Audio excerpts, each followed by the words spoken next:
Queridos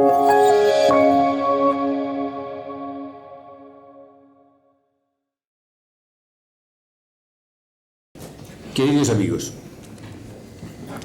bienvenidos todos a esta reunión en que estamos los que han respondido positivamente a la llamada de unirnos en un proyecto común de gran envergadura.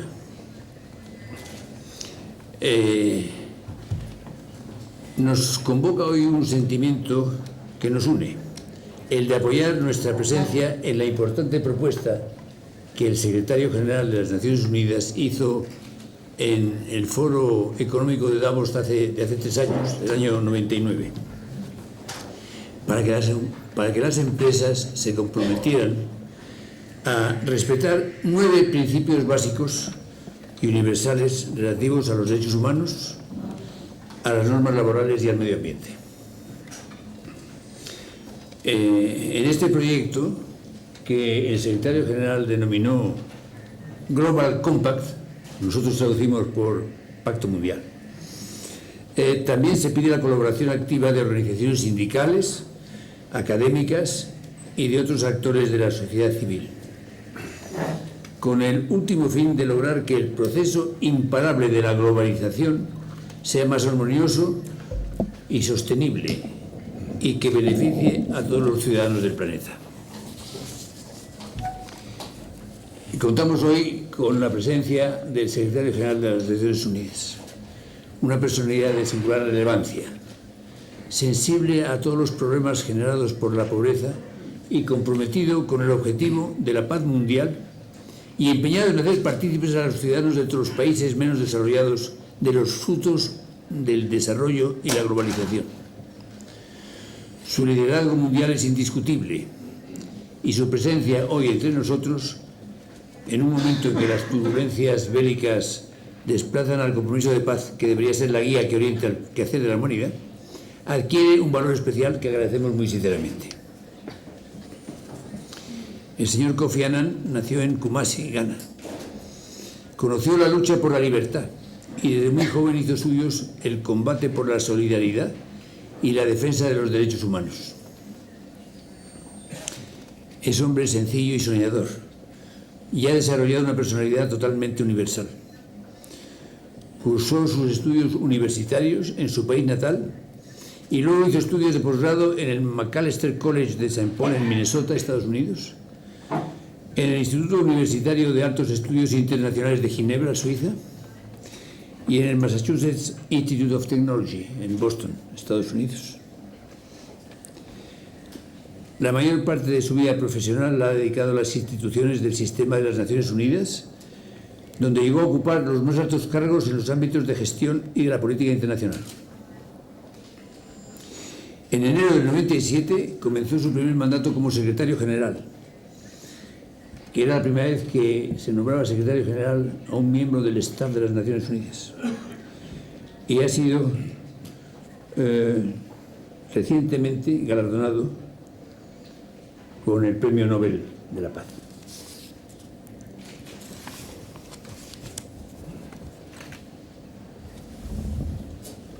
Me falta el libro.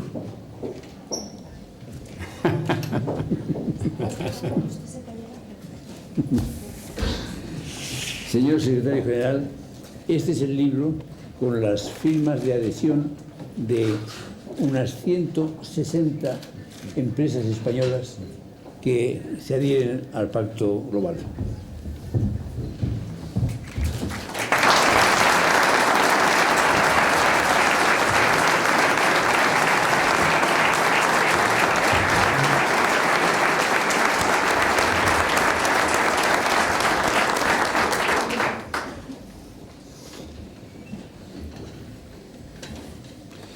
Le invito, Excelencia, a que nos presente formalmente el Global Compact.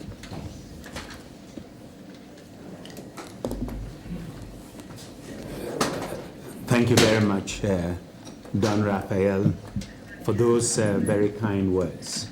And let me assure you that I can understand your English very well. And I wish my Spanish was as good as your English. And I think it is really wonderful to see so many people here in this room, including my old friend and colleague Federico Mayor. And I can assure you that my wife and myself and the whole team from New York are very excited to be here with you this afternoon. I believe Spain has much to themselves, even after the most bitter conflicts, overcoming the past and charting a course for a better future. You have every reason to be proud of what you have achieved. Today, business, civil society, and labor are building on this tradition, and it is a great honor to me that you have chosen the Global Compact as a means to renew your efforts for dialogue and social change. As you know, and as we heard from Don Rafael, I first proposed a Global Compact in January 1999.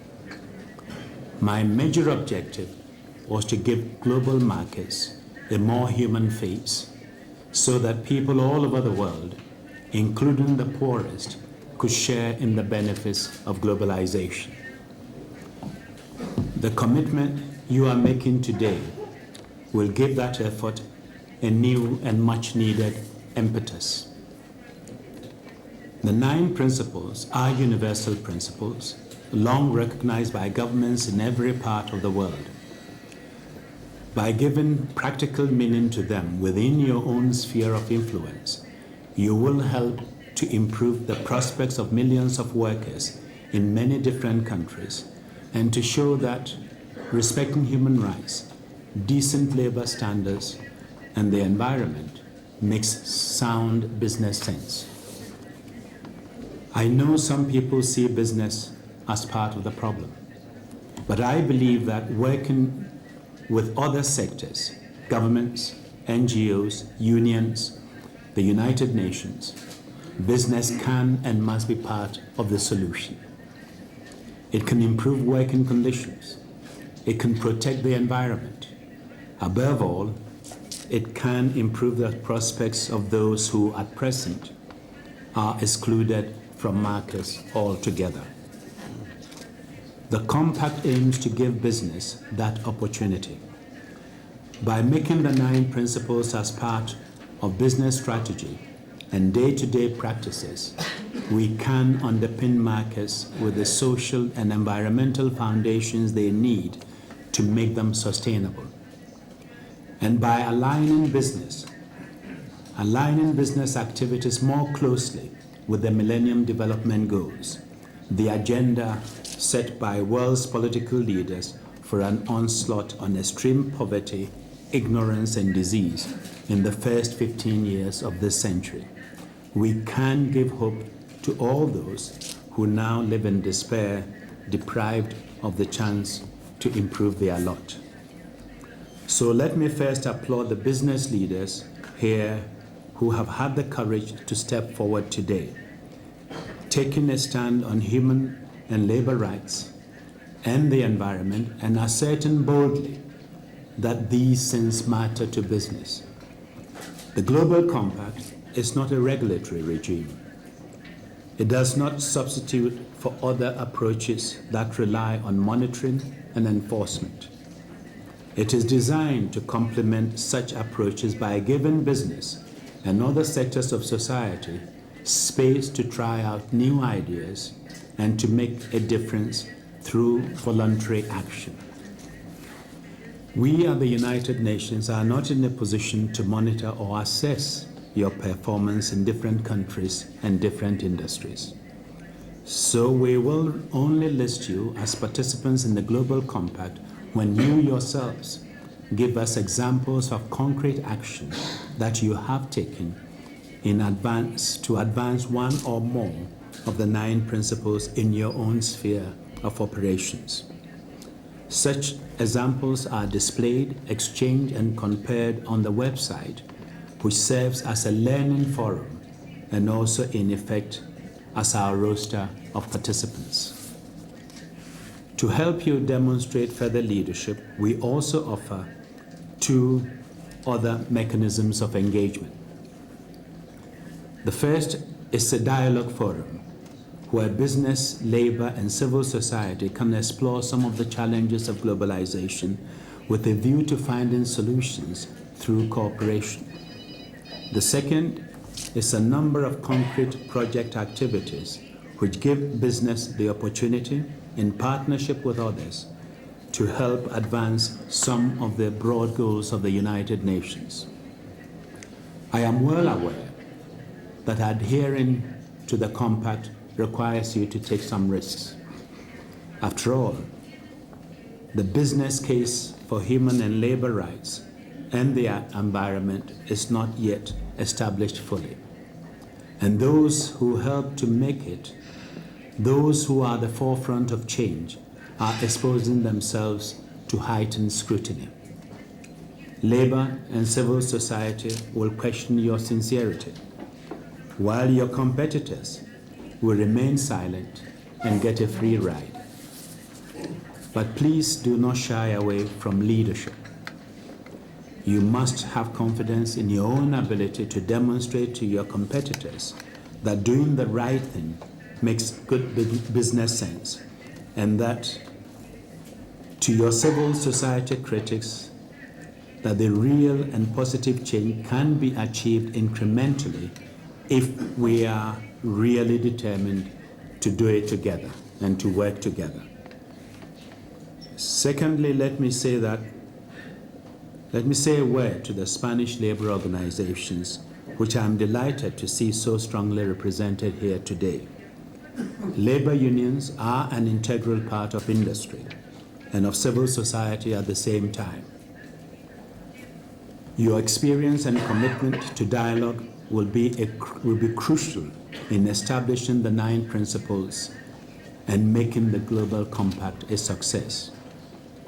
You have much to contribute, not only in Spain, but all over the world, especially in countries where your fellow workers cannot make their voices heard, or even worse, are persecuted for trying to do so.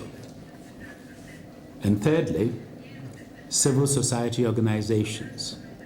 You too have a crucial role to play. You have come together voluntarily to lobby for more social justice, development, human rights, and better protection of the environment.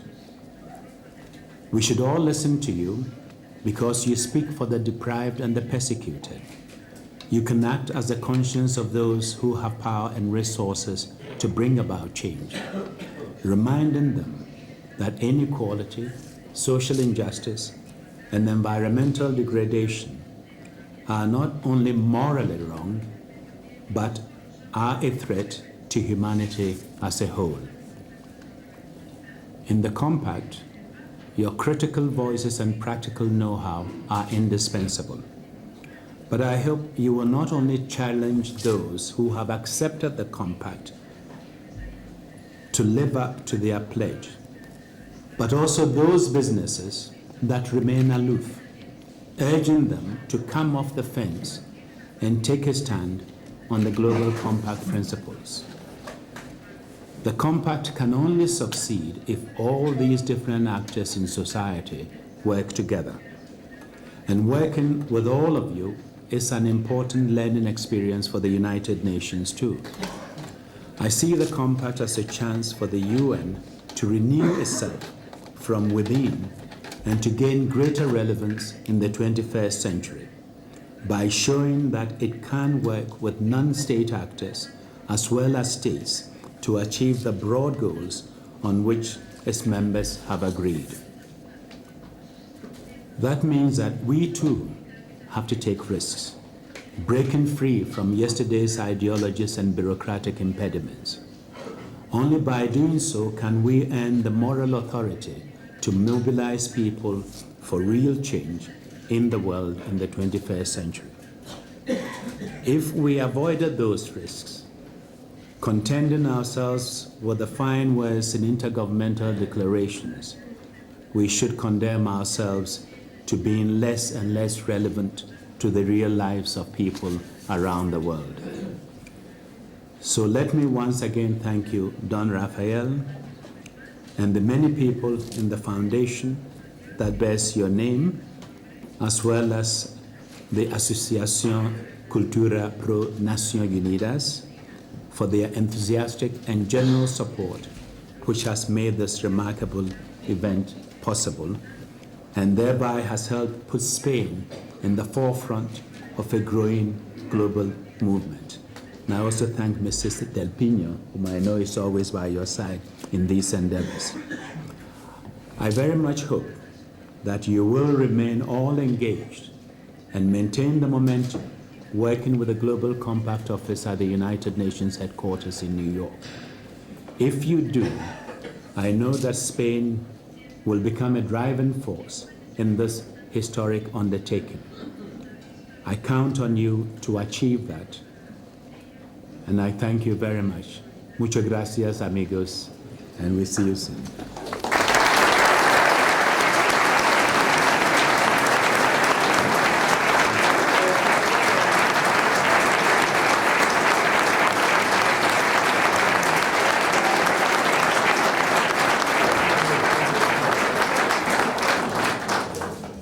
Muchas gracias, señor Secretario General, por sus palabras, que nos llenan de esperanza en cuanto a que esta adhesión que todas las empresas han hecho al Pacto Mundial contribuya, en efecto, a que esa globalización tan discutida últimamente vaya camino de ser un éxito y contribuya a la paz y al desarrollo de las naciones menos favorecidas. Muchas gracias, señor Secretario General.